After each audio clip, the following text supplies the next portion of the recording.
Welcome back to Cardiowise. On this episode, I interview Susan Koeppen. She is a nationally known award-winning journalist and heart advocate. We talk about her story and also ways you can advocate yourself. My name is Susan Koeppen, and I am a cardiac arrest survivor.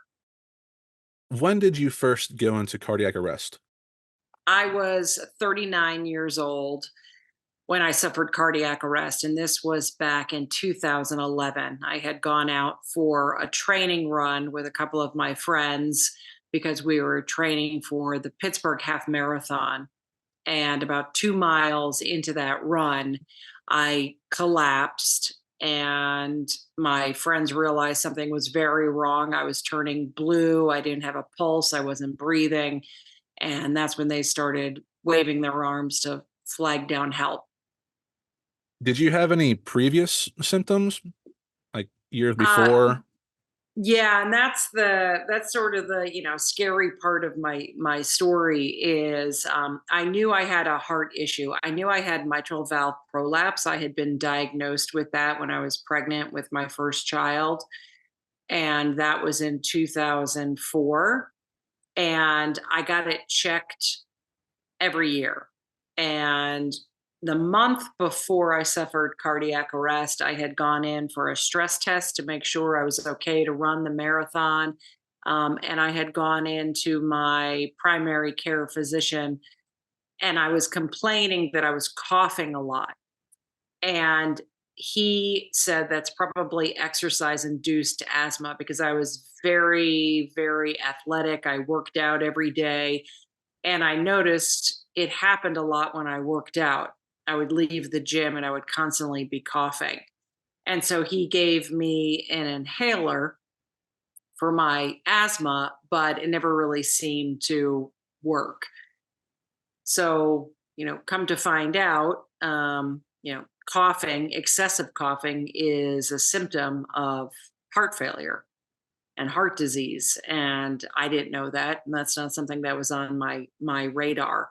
In my mind, I was the picture of health. I was 39. I had a full time job. I had 3 kids. I was training for a half marathon. I worked out every day, and it really never dawned on me that any of my symptoms were heart related. I didn't realize that like consistent coughing was a um hmm I didn't know So that. So in my situation, I had mitral valve prolapse, which in most people is pretty benign. They told me, okay, when you're in your 70s, you're going to have that valve fixed. But in some people, it can cause sudden death. And what happens is the blood starts flowing the wrong way. You have regurgitation, and that regurgitation can tickle your throat and cause you to cough. And I was constantly clearing my throat, constantly coughing. And I was really winded all the time as well. But I was 39. I was running around after 3 little kids and working a full-time job and not getting a ton of sleep. And so, it's easy to chalk all those things up to just being a really, really busy working mom. How did you emotionally feel upon receiving the diagnosis initially? Well, the I was very confused when I woke up in the hospital because I didn't know what hit me. And when they said you had suffered cardiac arrest, I didn't even know what that meant. I thought it was a heart attack. And a heart attack and cardiac arrest are two totally different things. I didn't have anything wrong with my plumbing. My arteries were clear. Really, I just had an electrical short circuit, and my heart went haywire one day while out for a run. So it took me a while to process exactly what happened to me. And I also, when I collapsed and when I collapsed with sudden cardiac arrest, I was out for about 7 minutes. And that means my brain wasn't getting oxygen. And when I survived, which is a miracle because it's 90% fatal, my brain wasn't all there. when I came back. It was very difficult to process information. It was difficult to talk to people. I had no memory. I had no memory of the event. I had no short term memory. It was very difficult to really process what had happened. And I think that I was just so happy to be alive that that's the only thing I could focus on, where it was all the people around me who were traumatized. I looked at it as a miracle and this wonderful occasion. I survived something I should have died from, where everybody else around me really took the brunt of it. To be part of that 10% who lives through cardiac arrest is amazing. And I'm so happy that you've recovered from it. How long ago was that again? I apologize. That's okay. It was 2011 when I 2011. collapsed. Yeah, it was November 20th. Yeah, so it was 11/20/11, right? That makes sense. Yeah, November 20th, 2011. And I remember it was a glorious, beautiful day in Pittsburgh, and bright sunshine, warm weather in November.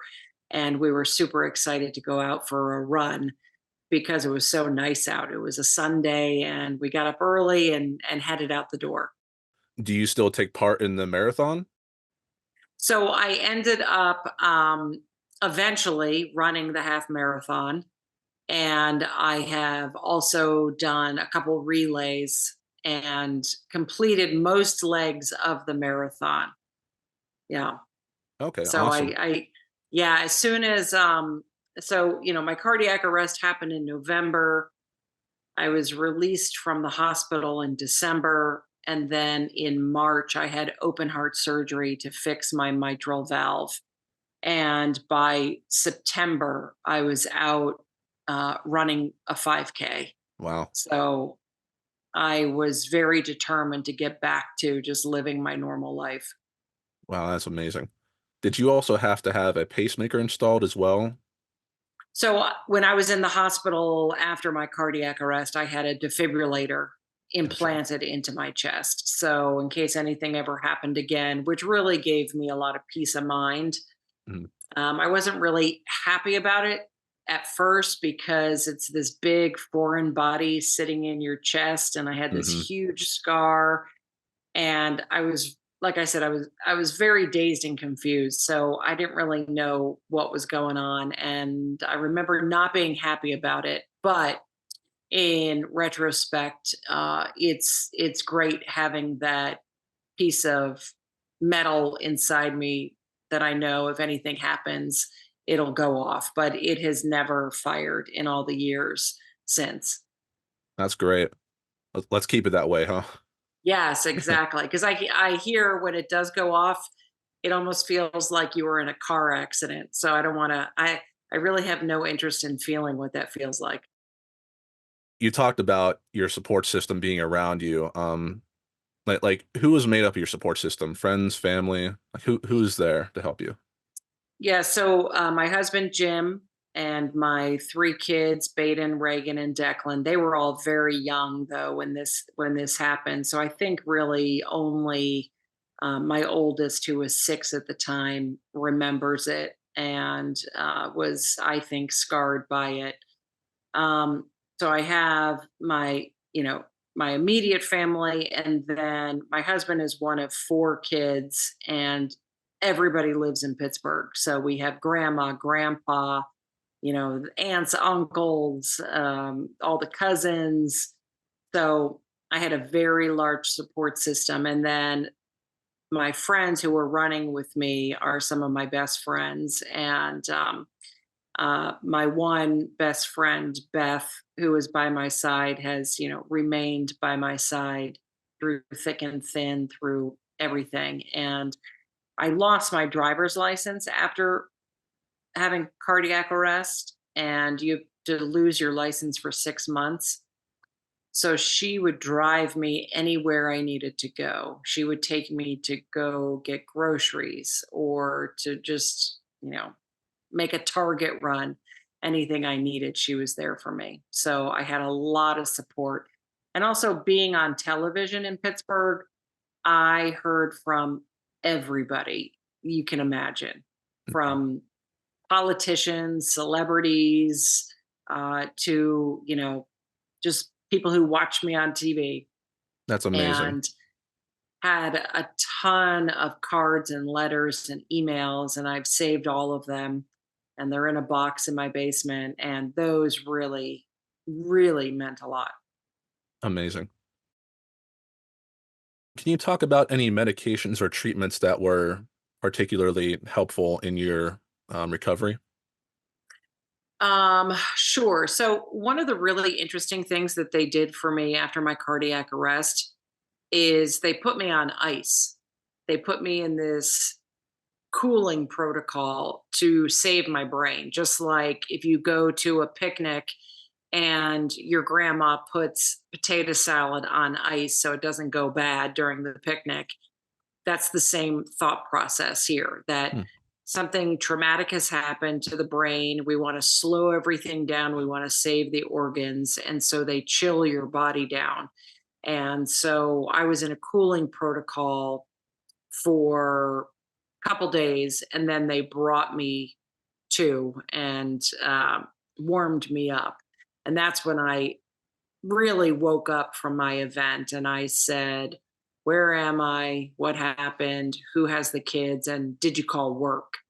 And at that point, when I asked about work, they thought, "Okay, she's in there. She survived this, and her brain is okay." Hmm. But so I had that cooling protocol, which at the time not all hospitals in the country were doing, but Shadyside Hospital, where I was taken, that was one of the things that they did in the ICU. I was on a breathing machine. I had a defibrillator implanted. I did take medication for a very short period, but the type of medication I was taking made me so loopy. I actually almost felt like I was drunk and was very unstable on my feet, and I walked with a cane. And I said, I can't take this medication. I don't know what it's doing, but it's making me feel like I'm drunk and I'm going to fall down. So they took me off of that medication. Wow. And then really one of the most helpful things I did was I went to cardiac rehab, and I would go to the hospital. They would hook me up to all the machines and then have me walk on the treadmill. And then walking turned into jogging, jogging turned into running. And I was really able to get my stamina back and feel normal again with physical activity, knowing that there were nurses watching me and monitoring me. I went religiously every week, and luckily it was within walking distance of my house. Oh, great. And so yeah, so I walked to cardiac rehab, and I walked to all of my doctor's appointments, um and which was very helpful since I didn't have a driver's license to drive to any appointments or get anywhere. So I feel very lucky that I suffered cardiac arrest in the city of Pittsburgh, and being a resident of the city of Pittsburgh, because firefighters were there within minutes to save me. They had all the equipment they needed to shock me with a defibrillator and restart my heart. And then we had Shadyside Hospital, which was a fabulous heart hospital place to go to be in the ICU and get tremendous care. And then I had cardiac rehab within walking distance of my house, and my doctor's appointments within walking distance of my house. So everything really lined up for me to That, have uh, the survival that I did.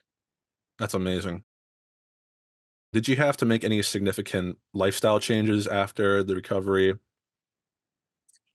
No, because mine was just sort of a fluky thing that happened. So um, the only thing, well, I guess if this was not the way to go, but because I survived this, I said, you know what? I'm going to eat pizza.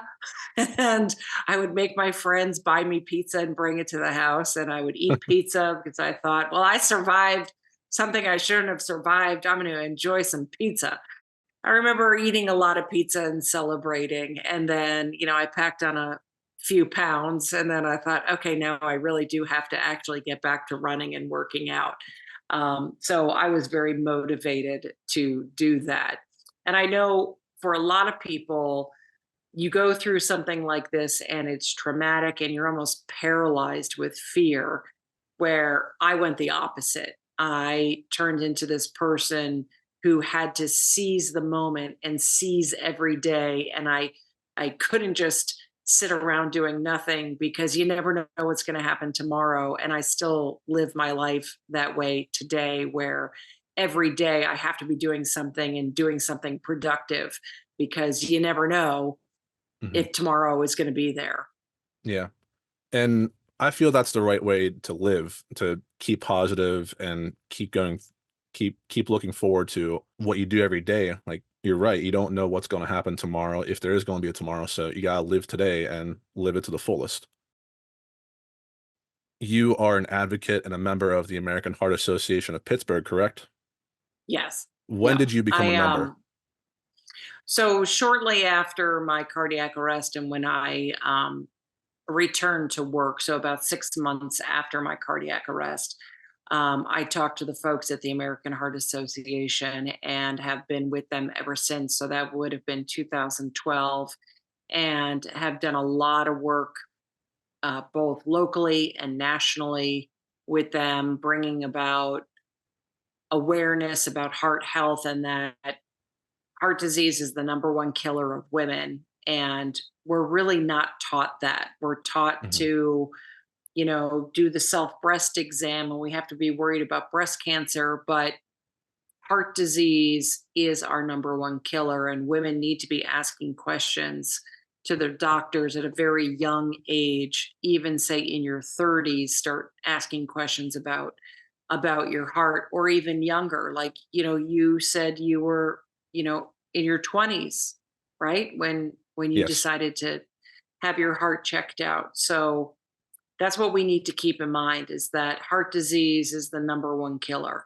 And we need to know what the warning signs are. We need to pay attention to the warning signs, and they can be different for everybody, between men and women, and what's going on in your heart. But we really need to drive that home to people, that they need to pay attention to their heart. Can you talk about some challenges you face in your advocacy efforts? Hmm. One of the things I think people think when they think heart disease, it's someone is out of shape and they eat chips and they smoke and they drink and they have a horrible lifestyle, and that's why they have this heart disease, and that's why they have a heart issue. And it's not that. It's Hmm. people like me. I was 39 when I had my cardiac arrest, and I was at, the peak of my physical fitness and working out every day, eating healthy. And it had nothing to do with that. It had everything to do with having something wrong with a valve in my heart that we knew was there, but didn't know that it was going to blow open one day like a time bomb. Hmm. I think I think there's, a couple things, right? It would be, people don't know it's our number one killer, and people assume it's, you did this to yourself because you led a bad Hmm. lifestyle. And that's not the case. It can happen to anyone, and we Hmm. really need to have people start thinking about their hearts and getting their hearts checked. So I think that's the biggest obstacle, is that people don't understand just how serious heart disease is, and they have misconceptions about who heart disease victims are. Hmm. I think it's due to the misinformation of medical studies and also lack of knowledge. Like your symptom of coughing a lot, you wouldn't think that's a common symptom. Um, I didn't show Who many. would yeah, who would think that? Who would think coughing was an indication that you were in heart failure? Most people think they just have the flu if they're coughing a lot. So, and that's not always the case. I really wasn't symptomatic until I got myself looked at. There's symptomatic and asymptomatic, and look at um, idols such as Damar Hamlin too, who collapsed right on the football field. You just don't expect it, and I think it's because of lack of education, and there's misinformation too spread about heart disease too. How do you engage with individuals to start taking preventative measures? So, one thing I have the pleasure of doing is talking about my experience, and thank you for having me on to talk about this because it's such an important topic. So, whenever I have the opportunity to talk to a group, they always want to hear, what happened to me, and I have the opportunity to say to them, listen to your heart, listen to your body. If something is off, you have to go to the doctor and talk about it and start asking about your heart when you go to see your primary care physician. Don't think it's everything else, but um, because in my case, we had no clue that it was my heart because we just weren't even thinking down that road. I mean, I was winded, I was coughing and working out a lot, working a lot of hours at work, and it was my heart, but I think we all sort of skipped over that step and thought, you're just really busy, you're really tired, you're, working too much. So I think people just really need to, start asking questions when they go to see the doctor. And I tell people, point blank, my symptoms were that I was tired, coughing, and winded. Mhm. And that really gets the crowd, thinking. I cough a lot too. Do I have heart disease? Oh, Well, it's so I don't common. know, but if you're clearing your throat a lot and you're coughing a lot, and especially during exercise, maybe. It's kind of silly how symptoms like that can cause an event like you had. It's it's not really silly, but it's just ironic how it could lead to that.